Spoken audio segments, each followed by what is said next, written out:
Hello friends, welcome back again in my channel. In today's video, we are talking about a tiny tool that makes a big differences. This Type-C to USB converter. Yes guys, it is very small but gives a big differences and very helpful. Simple design, lightweight and plug and play. One end goes into your device Type-C port and other end fits your standard USB cable or devices. So today I will show you what is the use of it, and many of you not aware of how to use this. So I will show you how to use. For example, I want to connect this microphone to my laptop. Here you can see I have no Type-C ports in my laptop, but I want to plug this microphone to my laptop because I want to record my voice by using my laptop, but I have no Type-C port. So for that, we will use this small tiny gadget that is very useful.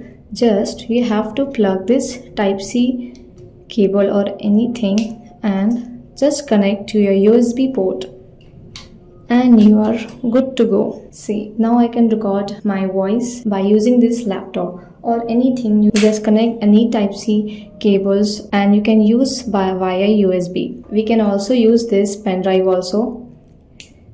Here I have connected and just connect to our laptop. Now we are unable to share our files, large files also, by using this device. So that's how this Type-C to USB converter can turn your laptop or any device that is full productivity hub. If you found these tips helpful, please do like, comment and subscribe to our channel for more awesome tech reviews and tricks. So hit that bell icon so you never miss any updates from our channel.